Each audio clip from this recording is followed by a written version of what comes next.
Assalamualaikum warahmatullahi wabarakatuh. Saya mahasiswa Program Studi Pendidikan Agama Islam Fakultas Tarbiyah dari IAI STAI DDI Sidrap Pangkajene. Saya atas nama Firman. Di sini saya akan membahas tentang dinasti-dinasti kecil di Timur Baghdad dengan bimbingan dosen pengampu mata kuliah Sejarah Peradaban Islam, yaitu Ibu Susilawati SPD MPD. Dinasti-dinasti kecil di Timur Baghdad. Yang pertama, dinasti Tahiriyah, dinasti Samaniyah, dinasti Buwahi, dinasti Saljuk, dan dinasti Ghaznawiyah. Pada masa peradaban Bani Abbasiyah mengalami kelemahan dengan adanya pemberontakan dan juga perebutan kekuasaan dan menurunnya kekuatan militer di kala itu. Maka muncullah dinasti-dinasti kecil. Yang pertama, dinasti Tahiriyah. Lama kepemimpinannya dimulai dari 200 sampai 259 Hijriah bersamaan dengan 820 sampai 872 Masehi. Dinasti Tahiriyah didirikan oleh seorang panglima tentara bernama Tahir ibn Husain, keturunan Persia. Kemajuan-kemajuan pada dinasti Tahiriyah meningkatkan kerjasama terhadap pemerintahan pusat dinasti Abbasiyah, membungkam para pemberontak, melakukan perjanjian dengan baik, memberikan hak-hak Bani Abbas selaku keluarga penguasa, memperbaiki kondisi ekonomi, memperkuat keamanan, dan mengembangkan kepedulian di bidang ilmu pengetahuan dan akhlak. Sukses menjadikan kota Nisapur sebagai titik pusat peradaban umat Islam. Kemunduran dinasti Tahiriyah, pemerintahan ini tidak mengalami kemajuan apapun ketika pemerintahan dipegang oleh Ahmad bin Tahir. Keamanan dan keberlangsungan pemerintahan tidak terpikirkan secara serius. Pola dan gaya hidup berlebihan yang dilakukan para penguasa ini, pemerintahan ini dianggap sudah tidak loyal terhadap pemerintahan Baghdad. Yang kedua, dinasti Samaniyah. Lama kepemimpinannya adalah dari tahun 261 sampai 389 Hijriah bersamaan dengan 874 sampai 999 Masehi. Khalifah pertama yang memimpin adalah Nasir ibnu Ahmad dan khalifah terakhirnya Ismail II al-Muntasir. Dinasti Samaniyah diambil dari nama leluhurnya, yaitu Samar Udda.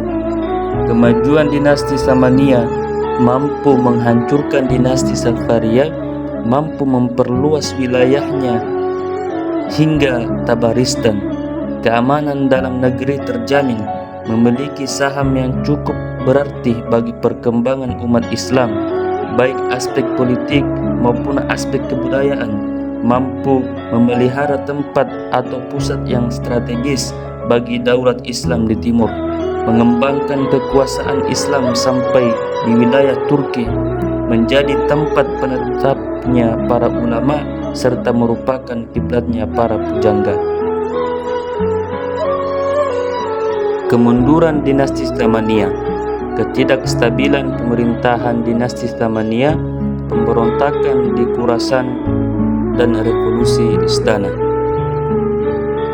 Dinasti yang ketiga, dinasti Buwahi. Dinasti ini berkuasa pada tahun 945 sampai 1055 Masehi. Khalifah pertamanya Ahmad bin Abu Syuja Buwaihi. Kemajuan dinasti Buwaihi, pembangunan kanal-kanal, pembangunan masjid-masjid, pembangunan rumah sakit, pembangunan sekolah, dan pembangunan perguruan tinggi. Kemajuan di bidang ekonomi, kemajuan ilmu pengetahuan. Kemunduran dinasti Buwaihi, sistem pemerintahan yang semula didasarkan pada kekuatan militer, konflik antara anggota keluarga, pertentangan antara aliran-aliran keagamaan, kekalahan telak dari kaum Saljuk yang berakibat jatuhnya pemerintahan dinasti Buwayhi ke tangan Tughrul Bek. Yang keempat, dinasti Saljuk. Dinasti Saljuk adalah sebuah dinasti Islam yang berkuasa antara abad ke-11 sampai 14 yang memproklamirkan di dinasti Saljuk ialah Tughrul Bek. Kemajuan dinasti Saljuk, kemajuan di bidang ilmu pengetahuan, mendirikan madrasah Izamiyah dan madrasah Hanafiyah serta cabang-cabangnya yang menghasilkan para ilmuwan dan ulama, memperkenalkan sistem asuransi.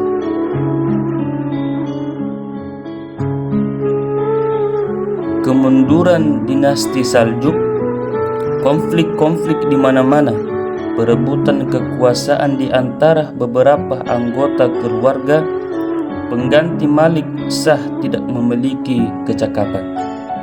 Dinasti yang kelima, dinasti Ghaznawiyah. Dinasti Ghaznawi adalah dinasti Muslim Persia yang berasal dari budak-budak Turki. Dinasti ini berkuasa dari tahun 975 sampai 1187 Hijriah di Persia Transoxania di bagian India. Dinasti Ghaznawi ini dibangun oleh Sabuk-Tigin. Kemajuan dinasti Ghaznawiyah, berkembangnya perekonomian, perkembangan bidang peradaban, perkembangan bidang militer, perkembangan bidang kebudayaan, ilmu pengetahuan, perkembangan seni arsitektur. Kemunduran dinasti Ghaznawiyah, terjadi perebutan tahta, kekalahan besar Khurasan dalam menghadapi Bani Saljuk, terbunuhnya Mas'ud oleh tentaranya sendiri, pertempuran dan genjatan senjata antara dinasti Ghaznawiyah dan Bani Saljuk, munculnya suku Ur sebagai kekuatan baru yang akhirnya merebut Ghazna dari dinasti Ghaznawiyah. Demikianlah penjelasan sekaligus penampilan video pembelajaran tentang dinasti-dinasti kecil di timur Baghdad. Mohon maaf atas kekhilafan dan kesalahan, semoga bermanfaat. Assalamualaikum warahmatullahi wabarakatuh.